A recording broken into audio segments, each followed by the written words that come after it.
For most of history, technology was a tool. The wheel helped people move things. The printing press helped people share ideas. But something has changed. Technology today doesn't just help people live. It's beginning to define what a good life looks like, what success means, what beauty looks like, what's worth paying attention to, what's normal, what matters, and maybe the most important power is reshaping what humans value. This isn't entirely new. Agricultural societies valued patience and stability. Industrial societies valued discipline and punctuality. Each era creates new kinds of people. But the digital era is doing the same thing, faster and deeper. Because the values being shaped aren't from factory schedules or television. They're from algorithms.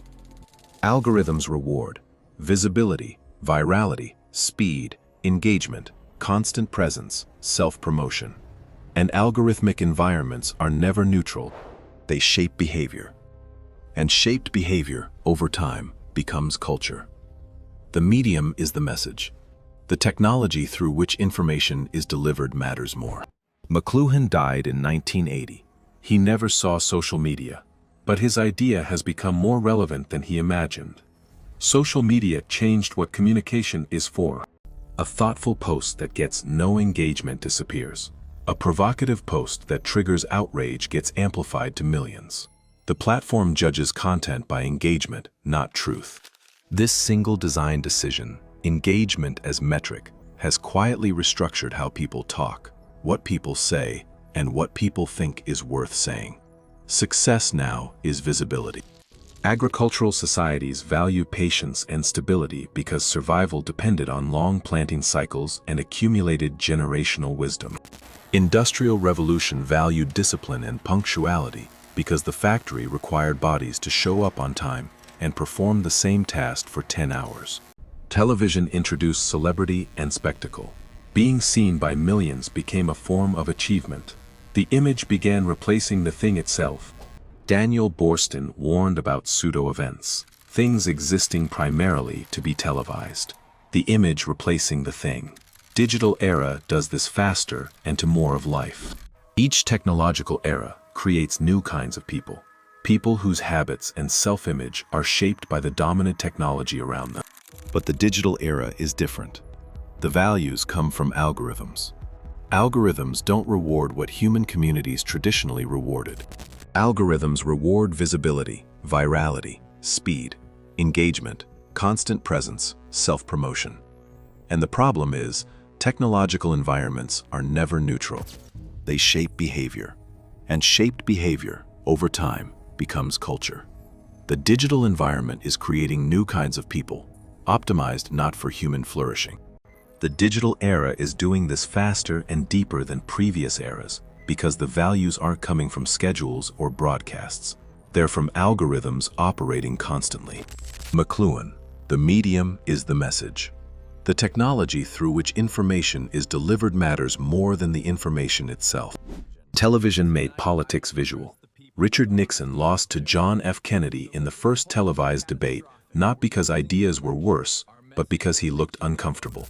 McLuhan died in 1980, before social media. His idea became more relevant than he imagined. Social media changed what communication is for.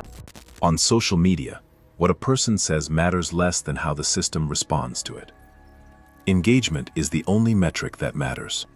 A thoughtful post that gets no engagement disappears. A provocative post that triggers outrage gets amplified to millions.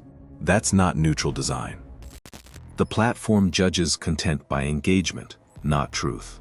This single design decision has quietly restructured how people talk and think. This design decision has restructured how people talk, what people say, and what people think is worth saying. Culture itself has been restructured.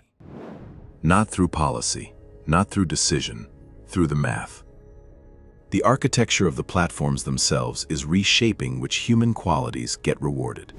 Think about what the word success means right now. Not 20 years ago, right now. For young people, success is measured in views, followers, subscribers, reach. A century ago, success meant owning land and raising a family. 50 years ago, it meant a stable career and respect in your community. 20 years ago, success still meant doing something well that people who knew you personally thought you were good at.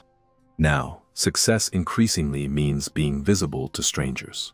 A person seen by millions is perceived as important, even if visibility has nothing to do with wisdom. A 19-year-old who films themselves dancing in their bedroom can accumulate more social influence than a scientist who spent 30 years studying climate change. That's not a moral judgment about the 19-year-old. It's a structural observation about what the system rewards. The platform architecture itself is doing this. MIT researchers found that engagement-driven platforms systematically amplify emotionally charged content far faster than substantive content. The math is reshaping which qualities get rewarded. Maybe the deepest transformation is happening inside people's heads. There's a shift in how people think about themselves. Not, who am I? But, how do I come across? The modern internet encourages people to treat their identity as a project. A thing to be curated, optimized, and presented. Not lived, but produced. Think about what it takes to post a photo on Instagram. Not just take and share. Adjust lighting, choose filter. Consider aesthetic of grid, write perfect caption. Think about checking back to see how it's performing. That's not sharing a moment. That's producing content. That's managing a brand. And when people start producing content about their own lives, something subtle happens. They start living for the content. The vacation becomes about the photo. The meal becomes about the post. The relationship becomes about the announcement. The achievement becomes about the reaction. University of Pennsylvania found constant digital self-curation associated with increased anxiety, self-monitoring, and exhaustion. People spending energy managing appearance. Kierkegaard wrote, "The most common form of despair is not being who you are." He couldn't have imagined Instagram, but he described it perfectly. Technology isn't just changing how people present themselves, it's changing how people perform morality. Social media rewards outrage, instant reactions, public moral positioning. The phrase virtue signaling entered language because something that didn't need a name happened, performing a moral position primarily for social benefit of being seen. Neil Postman warned danger was in 1984 where truth is suppressed. Real danger was Brave New World, where truth becomes irrelevant because people too distracted. Social media did to morality what television did to thought. Moral positions evaluated by shareability, not depth. Ethics compressed to slogans. Nuance punished. For most of human history, information credibility came from experience, expertise, verification, trust built over time. A doctor's advice mattered from training years. The algorithmic era works differently. What matters now is shareability, emotional reaction, engagement velocity, not accuracy or verification. MIT study. False information spread faster, farther, broader than true information. Not bots. Humans shared lies because they triggered stronger emotional reactions. The algorithm didn't create the lies, but it created conditions where lies travel faster than truth. The system optimizes for attention, not accuracy. Shoshana Zuboff. A new economic system where human behavior itself became the raw material. Not human labor, human behavior. Every click, pause, search, hesitation. What you click, what you pause on, what you search at 2 a.m., what makes you angry, what makes you buy, how long you hesitate before swiping right. All of it collected, analyzed, fed into prediction models. The goal isn't just to predict behavior, it's to shape it, not through coercion, through architecture.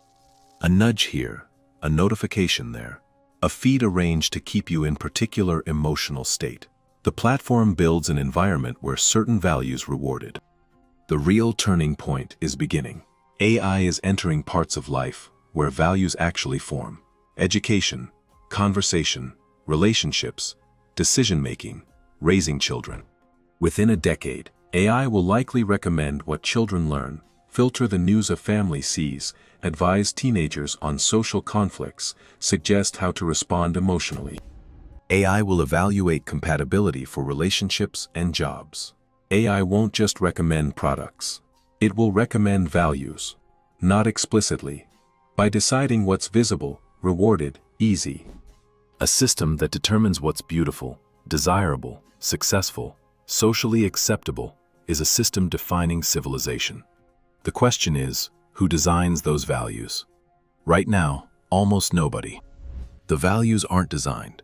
They emerge from optimization functions built to maximize engagement, retention, revenue. No one decided visibility should matter more than integrity. Picture a society in 2055. A person's digital reputation score matters more than their resume. AI evaluates their reliability, desirability, trustworthiness. Algorithms determine whose ideas get heard, whose face gets seen, whose life becomes visible. People adjust appearance, behavior, opinions to match what system rewards. Not because government forces them. Not because dictator commands it. Because the ecosystem quietly rewards certain qualities and makes others disappear. Kindness, if it doesn't perform well, becomes invisible. Depth, if it doesn't generate engagement, goes unseen. Integrity, if it can't be measured, stops rewarded. People slowly, imperceptibly, become what the system wants them to be. Not through force, through feedback. The system trains humans like it trains algorithms. Maybe the greatest power of technology isn't control of information or artificial intelligence. Maybe it's reshaping what people value, reward, what it means to be human. Maybe the most important revolution isn't happening inside machines. It's happening inside human culture. The slow shift in what people think worth wanting, worth doing, worth being. The strangest part is nobody decided it should happen this way. It just optimized itself into existence. Technology defining values through mathematics, not intention. Signal lost.